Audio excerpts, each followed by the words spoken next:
संत शिरोमणि आचार्य गुरुवर श्री विद्यासागर जी महाराज की जय। और हम योग प्रणेता पूज्य मुनिषि प्रणम्य सागर जी महाराज की जय। ओम अरहम नमः।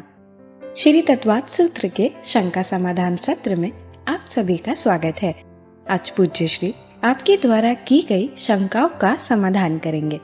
यदि आप भी अपनी शंका भेजना चाहते हैं तो विजिट कीजिए हमारी वेबसाइट ttv.arham.yoga और हमारे शंका समाधान फॉर्म को फिल कीजिए। सत्र संबंधी शंकाओं का समाधान स्वयं पूज्य गुरुवर करेंगे। इस कक्षा संबंधी सभी जानकारियों को जानने के लिए आप हमारी वेबसाइट ttv.arham.yoga को विजिट कर सकते हैं।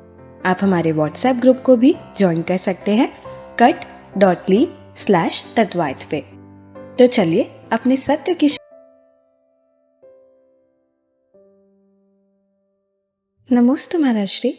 उषा जैन जी शिकोहाबाद से प्रश्न करती हैं, जब हर काम का समय निश्चित है तो उत्कर्षण अपकर्षण संक्रमण कैसे होगा? देखिए, इस तरह की धारणा बनाना उचित नहीं है कि हर काम का समय निश्चित है ना। निश्चित किसी अपेक्षा से होता है, सर्वथा नहीं होता, ऐसा समझना चाहिए, है ना।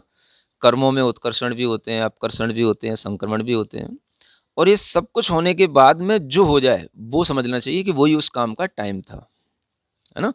तो काम का टाइम ये सोच करके नहीं किया जाता है कि भाई जब टाइम आएगा तब काम होएगा।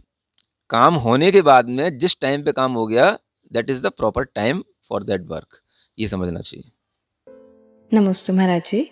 श्रीपाल जैन रावणे अकोला महाराष्ट्र से प्रश्न करते हैं, सर्वावधि अंत के परमाणु तक ग्रहण करता है तथा मन पर यह ज्ञान उसका अनंतवा भाग कैसे जानता है? कृपया समाधान कीजिए। इस विषय में थोड़ी सी दो बातें या दो मत या दो अवधारणाएं थोड़ा सा जानने योग्य हैं। आपने जो प्रश्न किया है वो शायद हमें लगता है कि जो आपने सोचा है कि सर्वावधि ज्ञान परमाणु तक जानता है, ये गोमटसार जीवकांड के अभिप्राय से ये बताया जाता है। लेकिन जब हम राजवार्तिक वगैरह इन ग्रंथों को पढ़ते हैं तो इन ग्रंथों में आचार्य अकलंग देव ने राजवार्तिक में सर्वावधि ज्ञान का जो द्रव्य है या जो विषय है वो कार्मण द्रव्य लिया है, कार्मण द्रव्य का अनंतवां भाग लिया है। तो उस कार्मण द्रव्य के अनंतवें भाग को का भी अनंतवां भाग ऋजुमति जानेगा और उसके भी अनंतवें भाग को और सूक्ष्म रूप से विपुलमति जानेगा। तो इसमें दो तरह के आप अवधारणा समझें कि सूक्ष्म परमाणु तक भी सर्वावधि ज्ञान का विषय बनता है और आचार्य अकलंग देव के अनुसार कार्मण द्रव्य का अनंतवां भाग भी उसका विषय बनता है। अगर कार्मण द्रव्य का है तो क्लियर है, अनंतवां भाग उसका अनंतवां भाग आ जाएगा क्योंकि वो कार्मण द्रव्य है। अब आप परमाणु में ही पूछना चाह रहे हैं तो उसमें भी कोई प्रॉब्लम नहीं है, क्योंकि परमाणु एक होते हुए भी उसकी जो शक्ति अंश होते हैं उन्हें हम बोलते हैं अविभागी प्रतिच्छेद, है ना। उन अविभागी प्रतिच्छेदों को, उन शक्ति अंशों को भी जो अनंतवें भाग रूप हैं, उसकी पर्यायात्मक हैं, उनको ग्रहण करने की क्षमता मन पर ज्ञान में होगी। वो केवल सर्वावधि ज्ञान में नहीं होगी। सर्वावधि ज्ञान ने तो केवल उसके उस मॉलिक्यूल को, उस द्रव्य को विषय बना लिया, लेकिन उसकी जो पर्याय हैं रूप रस गंध आदि की, वो भी सब पौद्गलात्मक हैं, उनको विषय बनाने की क्षमता मन पर ज्ञान में होगी, ऐसा जान सकते हैं। नमस्ते पूज्य श्री। वीना जैन जी गाजियाबाद से प्रश्न करती हैं, कृपया अनध्यवसाय के बारे में समझाइए। अनध्यवसाय, अनध्यवसाय बोलना सीखें। संशय, विपर्य और अनध्यवसाय ये तीन मिथ्या ज्ञान के भेद माने जाते हैं। अनध्यवसाय का मतलब होता है कुछ भी ज्ञान में निश्चित नहीं होना। आचार्यों ने इसके लिए एक उदाहरण दिया है, गच्छत तृण स्पर्शवत। जैसे कोई व्यक्ति चल रहा है तो उसके चलते समय पर उसके पैरों में कोई तृण आदि का स्पर्श हो गया, तो तृण आदि का स्पर्श होने पर भी उसने कोई निश्चय नहीं किया कि क्या हो गया या क्या था, कुछ था, उस कुछ का कोई निश्चय नहीं है कि वो कुछ क्या था। तो इस तरह का जो ज्ञान होता है जिसके लिए हमारा कोई निश्चय नहीं होता है, लेकिन वो कुछ ना तो था, कुछ ना कुछ तो था ही, वो तृण तो था ही। तिनके का भी स्पर्श हमारे लिए होता है, लेकिन हम कभी उसको माइंड इसलिए नहीं करते कि उससे हमें कोई फर्क नहीं पड़ता। तो वो जो कुछ था, इस तरह का जो हमारे अंदर निश्चय नहीं हुआ लेकिन वो कुछ विषय था, तो उसी को हम अनध्यवसाय कहते हैं। अध्यवसाय का मतलब है निश्चित कर लेना, और अनध्यवसाय का मतलब है कुछ है ऐसा निश्चय नहीं होना और उसके कारण से उसको छोड़ देना। कुछ होगा, कुछ था, लेकिन हमने उसका निश्चय नहीं किया कि क्या था। नहीं समझा? एकदम से मान लो आपके सामने से कोई भी पक्षी निकल के चला गया, तो वो पक्षी सफ़ेद रंग का था, तो एकदम से आपको लगा कि ये पक्षी था या कोई सफ़ेद रंग का कोई कपड़ा ओढ़ कर के चला गया, तो आपने देख कर के भी उसको बारे में सोचने की कोशिश नहीं की, निश्चित करने की कोशिश नहीं की। जैसे कभी-कभी आपको आसमान में भी दिखाई देता होगा कोई मतलब प्लेन चली जा रही है ना? और आप उसको देखोगे तो उसको उस समय पर आपको लगेगा कि ये चिड़िया उड़ रही है कि प्लेन ही जा रही है। समझ आ रहा है ना? या ये और कोई चीज़ चल रही है। तो आपने देख भी लिया और सोचा नहीं उसके बारे में, निश्चय नहीं किया। उसको बोलते हैं अनध्यवसाय। तो इस तरीके की जो ये प्रवृत्ति होती है जिसमें हम कुछ निश्चित नहीं करते हैं ज्ञान में, उसको अनध्यवसाय ज्ञान बोलते हैं। ये मिथ्या ज्ञान में ही आता है। सम्यक ज्ञान हर चीज़ का निश्चय करता है। अवग्रह के बाद में इस तरह के अनध्यवसाय संभव हैं, लेकिन उसे हम अनध्यवसाय मिथ्या ज्ञान रूप नहीं कहेंगे। वो अवग्रह ज्ञान की परिणति कहलाएगी। अगर हमने उसमें निश्चय कर लिया तो वो ईह ज्ञान की तरफ जाकर के अवाय से निश्चय कर लेता है। नमस्ते पूज्य श्री। डॉक्टर मगन जैन आष्टा से प्रश्न करते हैं, नरकों में नित्य अशुभता लेशा होती है, ऐसी स्थिति में वहाँ धर्म ध्यान कैसे संभव हो सकता है? धर्म ध्यान श्रद्धा से होता है ना? श्रद्धा भीतर आत्मा की अपनी एक भावनात्मक और उस दर्शन मोहिनी कर्म के क्षय क्षोभसम से उत्पन्न होने वाली परिणति है। तो बाहर कितनी भी लेश्या के प्रकार हों, ऊपर कसायों के कितने ही आवरण हों, लेकिन अगर श्रद्धा बनी हुई है तो श्रद्धा कभी छूटती नहीं है ना? जैसे आप अगर मान लो किसी तत्व पर अपनी श्रद्धा कर लिए, है ना? देवशास्त्र गुरु पर अपनी श्रद्धा कर लिए। अब आपके घर में कोई ऐसा माहौल आया कि बहुत सारी कसाय उत्पन्न हो रही है, बहुत सारा आपका दिमाग खराब हो रहा है, सब कुछ हो रहा है, तो उससे ज़रूरी नहीं कि आपकी श्रद्धा भी पूरी की पूरी टूट जाए। आप उस समय पर उस चीज़ में बिल्कुल इन्वॉल्व हैं, लेकिन ज़रूरी नहीं कि आपका श्रद्धा उस समय पर पूरा का पूरा नष्ट हो जाए। तो श्रद्धा बनी रह सकती है। कसायिक परिणति, बाहरी माहौल अलग चीज़ होती है। वो श्रद्धा से ही धर्म ध्यान होता है, उसी को आज्ञा विचय धर्म ध्यान कहते हैं। नमस्ते पूज्य श्री। राजेंद्र कुमार छाबड़ा महाराष्ट्र से प्रश्न करते हैं, अरिहंत और तीर्थंकर परमेष्टि कितनी और कौन कौन सी रिद्धि के धारी होते हैं? क्या वे अवधि ज्ञान रिद्धि और मनपर्य ज्ञान रिद्धि के धारी भी होते हैं? अगर हाँ, तो वह केवल ज्ञान के साथ साथ 2 और रिद्धियों के धारी हो जाएंगे। क्या यह संभव है? आपको ये सब चीज़ें अब बहुत अच्छी तरह से स्पष्ट होनी चाहिए, क्योंकि अगर आपने तत्वार्थ सूत्र सुन लिया है तो ये सब चीज़ें बताई जा चुकी हैं। पहले तो ये ज्ञान में रखो कि केवल ज्ञान जहाँ होता है वहाँ अन्य कोई भी ज्ञान नहीं होते हैं। जब अन्य कोई ज्ञान नहीं है तो उन ज्ञान संबंधी रिद्धियों की बात ही करना कोई मतलब का नहीं है ना?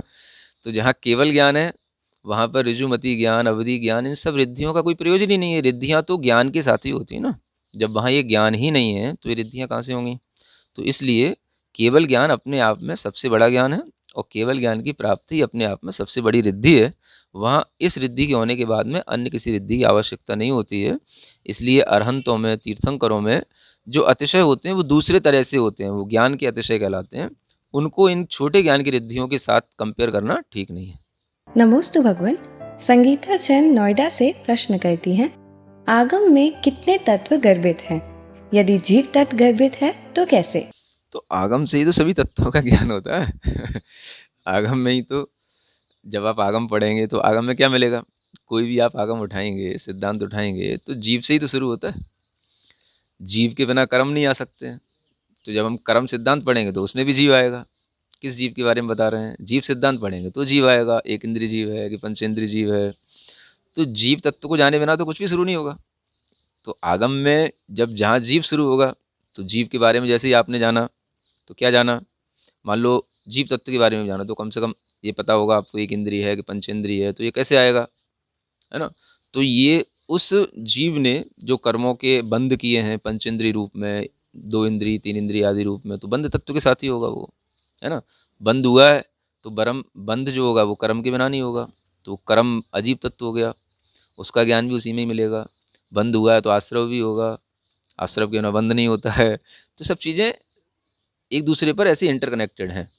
तो अपने को ये समझना चाहिए कि जहाँ हम कोई भी, चाहे हम आगम की बात करें, चाहे भगवान की बात करें, चाहे हम मुनि महाराज की बात करें, वो सब जो है वो जीव तत्व के आश्रित मोक्ष तत्व की अगर बात कर रहे हैं तो जीव से मोक्ष तक की यात्रा के बीच के सारे तत्व उसमें समाहित हो ही गए। उसके बिना तो कोई आगम नहीं होता, उसके बिना कोई भी मुनि महाराज नहीं होते। नमोस्तु महाराज जी।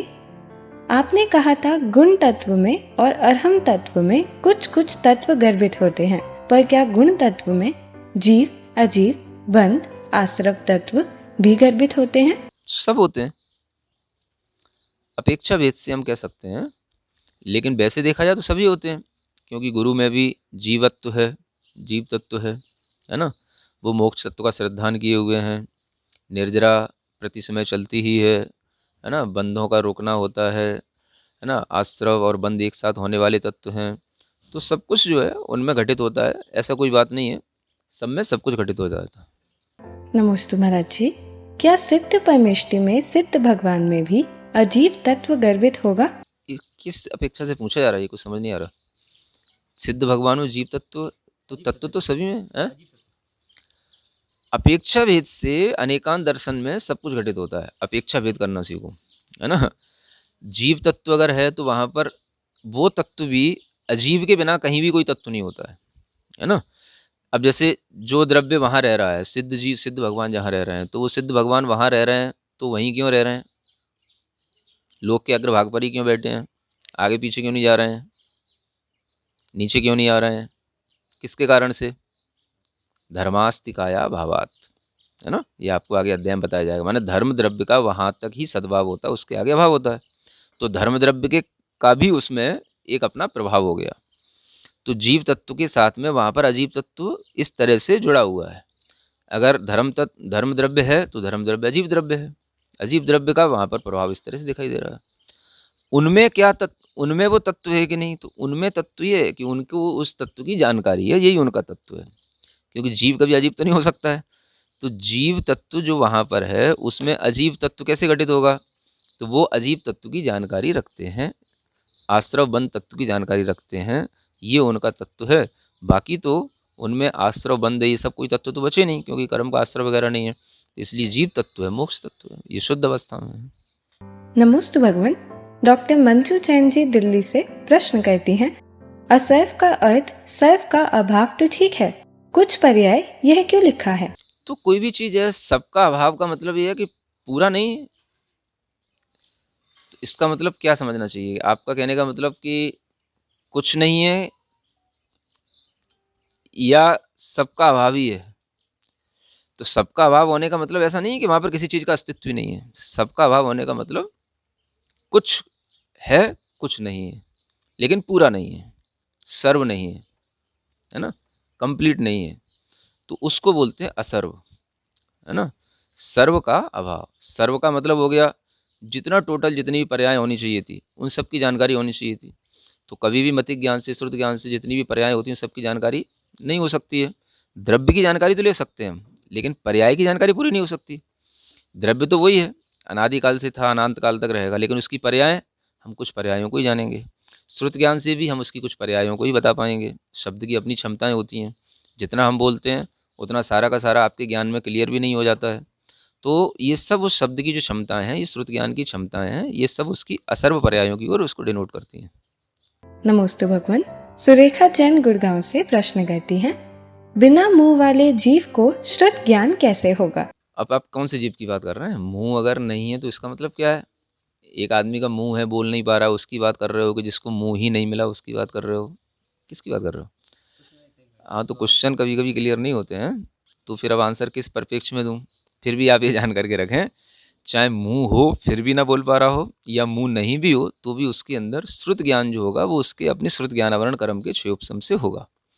और उस श्रुत ज्ञानावरण कर्म के क्षयोपशम से वह अपने लिए जो कुछ भी अहितकारी है उससे बचने की कोशिश करता है, जो अपने लिए कहना चाहिए हितकारी है या अच्छा है, फेवरेबल है, उसकी तरफ जाने की कोशिश करता है। तो वो आप देखोगे कोई भी होगा, 2 इंद्रिय जीव, 3 इंद्रिय जीव, सब 1 इंद्रिय जीव, सब इस तरीके की चेष्टाएं करते हैं। यही उनका श्रुत ज्ञान होता है। नमोस्तु पूज्य श्री। सारिका विकास जैन भूसावल से प्रश्न करती हैं, श्रुत ज्ञान के 3 महत्व बताएं, ज्ञानात्मक, वचनात्मक और पदार्थ रूप। तो इसमें से जो ज्ञानात्मक है वह अपने लिए और पदार्थ रूप है वह दूसरों के लिए हित होता है। वचनात्मक यह समझ नहीं आया, कृपया समाधान कीजिए। चलो मैं बता देता हूँ, प्रश्न करने वालों को भी बता देता हूँ कि कैसे प्रश्न करना चाहिए। ज्ञान के दो, श्रुत ज्ञान की बात चल रही है ना, तो श्रुत ज्ञान के दो भेद हैं, एक स्वार्थ और एक परार्थ, है ना। तीन भेद उसके अगर बनते हैं तो ज्ञानात्मक, वचनात्मक और अर्थात्मक, ऐसे तीन भेद बनते हैं, और दो बनेंगे तो स्वार्थ या परार्थ रूप बनेंगे। तो आप भेद अलग अलग तरह से बनते हैं, इसको भी अच्छे ढंग से क्लियर करके चलना चाहिए। तो जब हम स्वार्थ और परार्थ की बात करते हैं तो स्वार्थ का मतलब होता है ज्ञानात्मक और परार्थ का मतलब होता है वचनात्मक। तो ज्ञान जो केवल अपने ही ज्ञान रूप अनुभव में जानने की क्रिया में काम आ रहा है वो ज्ञानात्मक श्रुत कहलाता है। और जब उस श्रुत से हम दूसरों के लिए बोलते हैं, वचन प्रणाली के माध्यम से हम दूसरों के लिए शब्द दे करके उसे हम किसी पदार्थ की तरफ समझाने की कोशिश करते हैं, तो वो परार्थ श्रुत कहलाता है ना। तो इस श्रुत ज्ञान में ही होती है दोनों विशेषताएं, श्रुत ज्ञान स्वार्थ रूप भी होता है और परार्थ रूप भी होता है, इसको ऐसे समझना चाहिए। जो तीन भेद थे उनमें हम जैसे किसी भी पदार्थ को जान रहे हैं तो ये हमारा वो ज्ञानात्मक श्रुत कहलाया, जब हमने बोला तो उसका वो वचनात्मक श्रुत कहलाया। फिर एक आता अर्थात्मक, माने जिस पदार्थ के बारे में बोला जा रहा है उस पदार्थ को जानना, उस पदार्थ तक हमारे ज्ञान को पहुंचना, ये पदार्थ रूप वो श्रुत की प्रणाली कहलाती है। तो इसको हम तीन रूप में ऐसे भी समझ सकते हैं। नमोस्तु भगवान। आस्था जैन जी दिल्ली से प्रश्न करती हैं, मुनिश्री आपने बताया था कि पहले नरक में धर्म श्रवण पॉसिबल है, लेकिन वहाँ तो कोई निमित्त नहीं है, तो धर्म श्रवण कैसे हो सकता है? पहले नरक तक आपने सुना है असुर कुमार जाते हैं, तो असुर कुमार जाते हैं वो तो केवल लड़ाने के लिए जाते हैं, लेकिन उसके अलावा अन्य देव भी जाते हैं, है ना, जा सकते हैं और किसी के लिए धर्म को सुना भी सकते हैं, ऐसा भी संभावना रहती है। ऊपर के देव भी जा कर के नीचे नरकों में जा कर के सुना सकते हैं और वो उनके लिए धर्म श्रवण करा सकते हैं, जहाँ तक उनकी मर्यादा है वहीं तक। नमोस्तु भगवान। संदीप शाह जी अहमदाबाद से प्रश्न करते हैं, नमोस्तु गुरुवर, मैं तत्वाद सूत्र के सभी क्लास सुनता हूँ, परंतु बहुत कम याद रहता है, उसके लिए हमें क्या करना चाहिए? बड़ा अच्छा प्रश्न है। अगर आपको याद कम रहता है, मेमोरी में कम जाता है, तो चाहे वो आप हों या कोई भी आपका बच्चा हो या स्टूडेंट कोई भी हो, सबके लिए मेरा कहना है कि जिनको अगर याद कम रहता है, जितना वो पढ़ते हैं, जितना सुनते हैं, तो वो उसको लिखने की कोशिश करें। एक राइटिंग प्रोसेस में अपना थोड़ा सा टाइम लगाएं। तो जो चीज़ें हम लिखते हैं, एक लिखना होता है कि जो हमने सुना और सुन कर के जो हमारे लिए समझ में आया उसको हमने लिख लिया, वो हमेशा के लिए अपने ध्यान में रहने वाली बात होती है। एक लिखना वो होता है कि जो हमने सुना है हमें वैसा का वैसा ही लिखना है, क्योंकि हमें वैसा का वैसा ही याद रखना है, या हमें इसी से संबंधित कुछ क्वेश्चन अगर कभी हमारे सामने आते हैं तो हम उसका आंसर दे पाएँ। जो बच्चे एग्ज़ाम देते हैं उनके लिए जो सुनाया जाता है, जो पढ़ाया जाता है, उन्हें सारा का सारा लिखना होता है। तो दो तरह का राइटिंग वर्क होता है। एक तो हम जो अगर एग्ज़ाम देना है तो जितना हमने सुना है, जितना हमने देखा है, पढ़ा है, उसको पूरा का पूरा लिखना चाहिए। और अगर हमें केवल अपने लिए कोई कंक्लूजन निकाल के रखना है, या हमने जो सुना है उसका केवल हमें सारभूत बात याद रखना है, तो भी हम उसको सारभूत बात को अपने शब्दों में लिख करके अगर हम उसको याद रखने की चेष्टा करेंगे तो वो याद रहेगा। तो ये लिखने से वो चीज़ें याद रह सकती हैं। आप दोनों में से कोई भी प्रोसेस अपना सकते हैं। नमोस्तु भगवान। सुनीता विलास थोले जी अहमदनगर से प्रश्न करती हैं, असंगी पंचेंद्रिय का श्रुत ज्ञान कौन सा माने? श्रुत ज्ञान के कौन से टाइप बताए गए हैं? श्रुत ज्ञान तो श्रुत ज्ञान अक्षरात्मक अनक्षरात्मक में तो अक्षरात्मक ही होगा। जो असंगी पंचेंद्रिय हैं तो उनमें भी होगा अक्षरात्मक, समझें या ना समझें अलग बात है। जिनमें वचन आ जाता है वो अक्षरात्मक भी होता है और अनक्षरात्मक भी होता है ना। तो असंगी पंचेंद्रिय पर डिपेंड करेगा कि वो किस टाइप का है। असंगी पंचेंद्रिय शब्द सुन बोलने की क्षमता रखने वाला है कि नहीं है, तो उसमें ये श्रुत भी आ सकता है। नमोस्तु भगवान। एम भंडारी जी प्रश्न करते हैं, मोक्ष कैसे जा सकते हैं? मोक्ष जाने के लिए आपको यही मोक्ष का मार्ग बताया जा रहा है। अगर आप शुरुआत से लेकर के तत्वार सूत्र को लास्ट तक पूरा समझेंगे और उसी के अनुसार उसको श्रद्धा में ला करके उसको फॉलो करने की कोशिश करेंगे तो ये सब मोक्ष की तो प्रोसेस है। मोक्ष मार्ग सम्यक दर्शन ज्ञान चारित्राणि मोक्ष मार्ग है। तो आपको मोक्ष के रास्ते पर चलाने के लिए सम्यक दर्शन ज्ञान चारित्र की बात समझाई जा रही है। तो सम्यक दर्शन उसका पहला फैक्टर है। उस सम्यक दर्शन को समझ लेंगे तो बाकी की सब चीज़ें अपने आप समझ में आ जाएंगी। नमस्ते गुरुवर। निर्मला मेहता जी जोधपुर से प्रश्न करती हैं, असर्व पर्याय का मतलब क्या होता है? ये प्रश्न तो अभी भी हो चुका है। असर्व का मतलब ही सभी पर्याय नहीं जानता, कुछ जानता है, स्थूल को जानता है, सूक्ष्म को नहीं जानता, ऐसा भी समझ सकते हैं असर्व पर्याय। सिरिजिणवाणी जग कल्याणी जग जन मदतम मोहरी जनमण हारी गढ़हर हारी जम जरा भव रोग हरि तिथ्य राणम दिव्य झुणिम जो पड़ई सुणई मय्ये धारई राणम सौख मणंतम धैर्य सासद मोक्ष पदम पावई सासद मोक्ष पदम पावई। आज का सवाल श्रृंखला में अरहम टीम आपसे एक आसान सवाल जो कि उस दिन की कक्षा पर आधारित होता है पूछती है और आप उसका उत्तर हमें भेजते हैं। सबसे पहले मैं आप सबकी अनुमोदना करना चाहूँगी कि आपने स्वाध्याय को चुनकर अपना मार्ग प्रशस्त किया और इस प्रतियोगिता में भाग लेकर अपने ज्ञान को दृढ़ बनाया। आपका उत्साह और प्यार दोनों हमें आपके उत्तरों में देखने को मिल रहे हैं।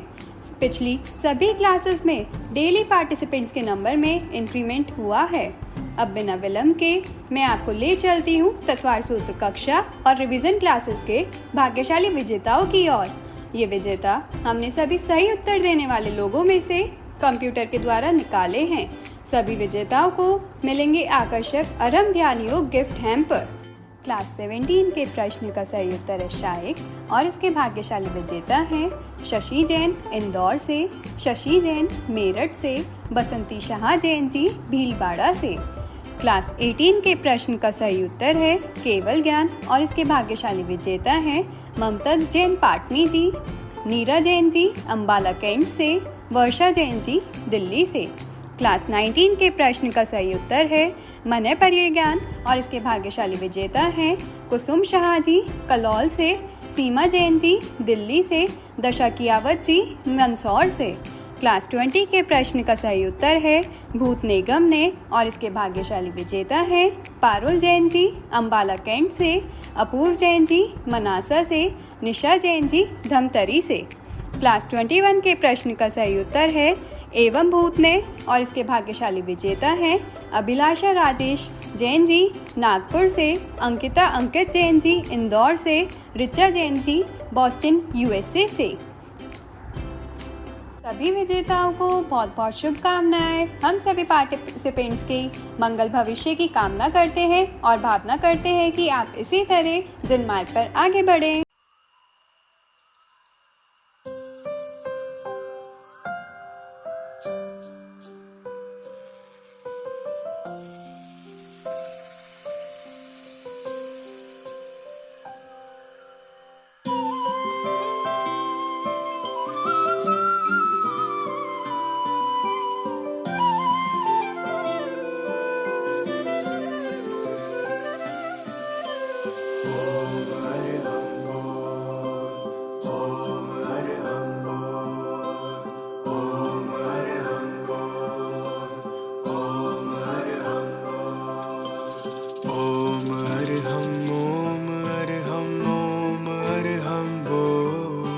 सभी कार्य के सिद्धि से तू पहले इसको बोल।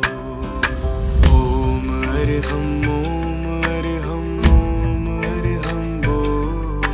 सभी कार्य के सिद्धि से तू पहले इसको बोल। ओम अरहम बोल। ओम अरहम बोल। ओम अरहम बोल। ओम अरहम बोल।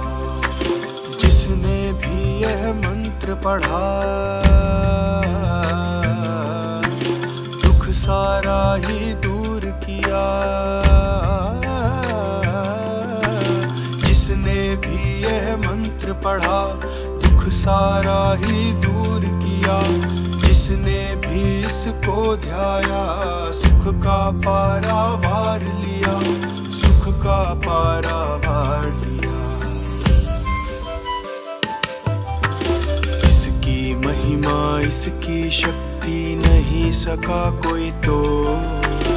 ओम अरहम ओम अरहम ओम अरहम बोल, ओम अरहम बोल, ओम अरहम बोल।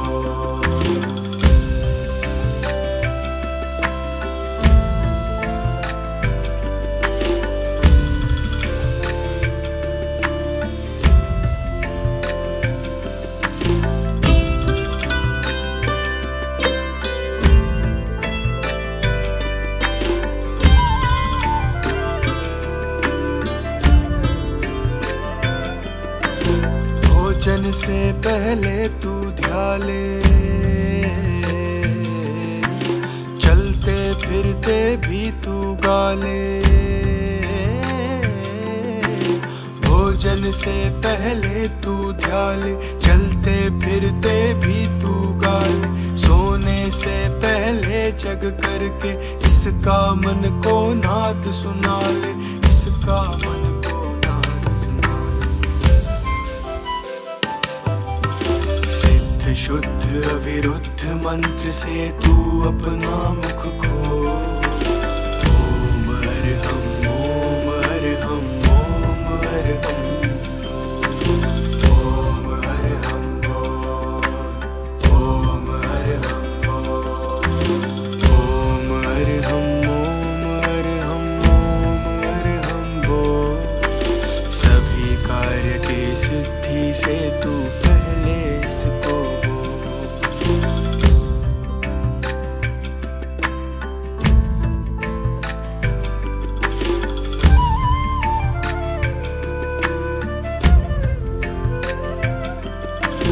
दुराचार को दूर भगाए।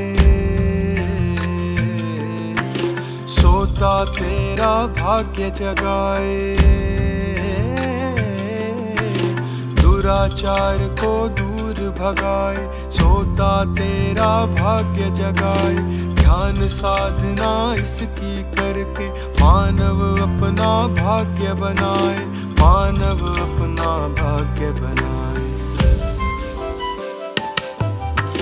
तन मन आत्मा शुद्धि कर, ये महिमा है